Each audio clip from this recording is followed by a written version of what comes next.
जंतर मंतर पर पिछले एक महीने से ज्यादा समय से युवाओं का प्रदर्शन जारी है।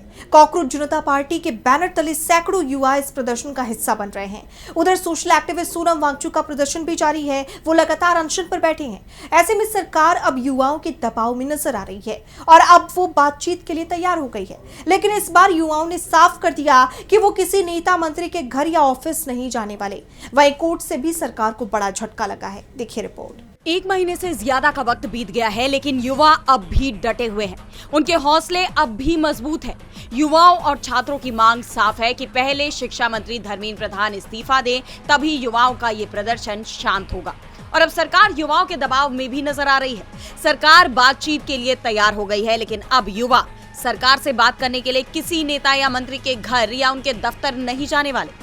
कॉकरोच जनता पार्टी के प्रवक्ता सौरव दास ने साफ कर दिया है कि अगर सरकार को बात करनी है तो उन्हें जनता के बीच आना होगा। आज सुबह फिर से पुलिस वाले हम लोगों के पास रीच आउट किया। उन लोगों ने बोला कि जेपी नड्डा जी हम लोगों से बात करना चाह रहे हैं, तो उनके घर बुलाया। हमने सरासर मना कर दिया कि हम लोग किसी के घर नहीं जा रहे, हम लोग किसी के ऑफिस नहीं जाएंगे। जनता का दरबार यहाँ लगा हुआ है, जनता के बीच आना चाहिए मिनिस्टर्स को। अगर उनको बात करनी है तो बातचीत जंतर मंतर पे होगी। सौरव दास ने सरकार के लिए ये विकल्प भी रखा है कि अगर सरकार को सिक्योरिटी ब्रीच का डर है तो जंतर मंतर के आसपास कोई जगह बातचीत के लिए देखी जा सकती है। एक तरफ सरकार बातचीत के लिए तैयार हो गई है। जेपी नड्डा को छात्रों से बातचीत करने की जिम्मेदारी सौंपी गई है। कॉकरोच जनता पार्टी के प्रदर्शन और मांगों के बीच केंद्रीय मंत्री जेपी नड्डा और डॉक्टर जितेंद्र सिंह ने मेदांता अस्पताल जाकर अनशन पर बैठे वांगचुक से मुलाकात की। दोनों मंत्रियों ने वांगचुक से मिलकर उनका हाल जाना और उन्हें बताया कि सरकार संसद में इस मुद्दे पर चर्चा कराने के लिए पूरी तरह तैयार है। यानी साफ है कि सरकार अब झुकती हुई नजर आ रही है।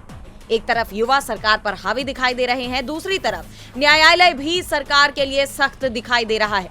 आप जानते हैं कि हाल ही में हुए युवाओं के प्रदर्शन में पुलिस ने युवाओं और छात्रों पर जमकर लाठियां चलाई थी, जिसका मामला अब अदालत तक पहुंच चुका है। सुप्रीम कोर्ट ने इस मामले में सुनवाई से इनकार कर दिया था। खुद सीजेआई सूर्यकांत ने यह कहा था कि हमें इसमें मत घसीटो, लेकिन अब दिल्ली हाईकोर्ट ने इस मामले में संज्ञान लिया है और सख्त रुख दिखाते हुए केंद्र सरकार और दिल्ली पुलिस दोनों को ही नोटिस जारी कर दिया है। दिल्ली हाईकोर्ट ने कहा, प्रदर्शन के दौरान जरूरत से ज्यादा बल प्रयोग के आरोपों वाली जनहित याचिकाओं पर केंद्र सरकार और दिल्ली पुलिस को नोटिस जारी किया है। दिल्ली हाईकोर्ट ने घटना से जुड़े सभी CCTV footage, body camera footage और अन्य डिजिटल रिकॉर्ड को तय एसओपीज के मुताबिक सुरक्षित रखने का भी निर्देश दिया है। अब इस मामले की सुनवाई 11 सितंबर को होगी। ऐसे में देखना यह होगा कि इस मामले में आगे क्या निकलकर सामने आता है।